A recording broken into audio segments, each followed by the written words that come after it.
సిఎన్టీవీ తెలుగు న్యూస్‌కి స్వాగతం. ఈరోజు 30వ వార్డు పరిసరాలను తిరిగి పరిశీలించిన అఖిలపక్ష ఐక్యవేదిక సభ్యులు ప్రజల అభిప్రాయాలను సేకరించారు. ఈ సందర్భంగా మాజీ కౌన్సిలర్ సతీష్ యాదవ్ మాట్లాడుతూ, ఇంజనీరింగ్ అధికారులు కొందరి సలహాలతో నిధులను సరైన రీతిలో ఉపయోగించడం లేదు అంటూ ఆగ్రహం వ్యక్తం చేశారు. 5 వార్డులను కలిపి ఒకే వార్డుగా చేయడం వల్ల అభివృద్ధి ఆగిపోయింది అన్నారు.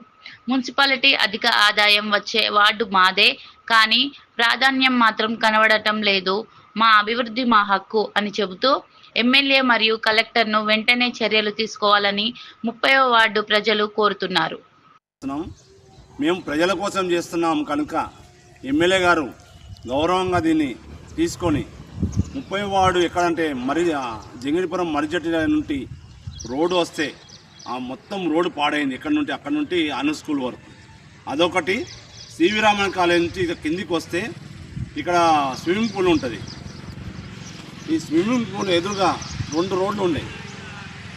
30వ వార్డు చేసిన ఈ రోడ్లు మొత్తం భవనాలు కట్టే ఉడక దాదాపు 10 ఏళ్ళు అవుతుంది. ఇంతవరకు రోడ్డు లేదు, రోడ్డు సౌకర్యం లేదు. వెంటనే ఈ రోడ్లను టఫ్ ఐడీసీ నిధుల ద్వారా ఈ రోడ్లు వేయాలని మేము కోరుతున్నాము.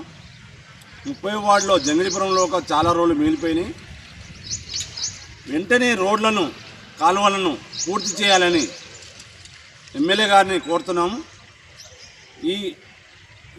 ఇక్కడ శివరామన్ కాలేజ్ నుంచి కిందికి వస్తే ఇక స్విమ్మింగ్ పూల్ ఉంది. దాని ఎదురుగా ఉన్న రోడ్లు చాలా అధ్వానంగా ఉన్నాయి. మొన్న వర్షం పడితే ఇక్కడ నుండి అక్కడికి పోలేక బురదలో, అంటే కరగట్లో ఉన్న బురదలో ఉన్న అన్నట్లు పోయారు. వాళ్ళంతా వాళ్ళ ఘోరమైన ఫోటోలు పెట్టారు. ప్రజలు ఏంటంటే వాళ్ళు అనుభవిస్తున్న బాధలు ఎవరికి చెప్పాలో తెలియక ఇబ్బంది పడుతున్నారు. అధికారులు ఈ రోడ్లు ఎక్కడ ఉన్నావో గుర్తించలేకపోతున్నారు. మున్సిపాలిటీలో ఉన్న ఏఈలు పని చేస్తలేరనే దానికి ఇది ఒక పెద్ద నిదర్శనం. ఎందుకంటే టఫ్ ఐడీసీ నిధులను ఎక్కడెక్కడ కావాలనో గుర్తించండి అని ఎమ్మెల్యే గారు చెప్పినా కూడా ఈరోజు అధికారులు గుర్తించలేరంటే ఎవరిది బాధ్యత?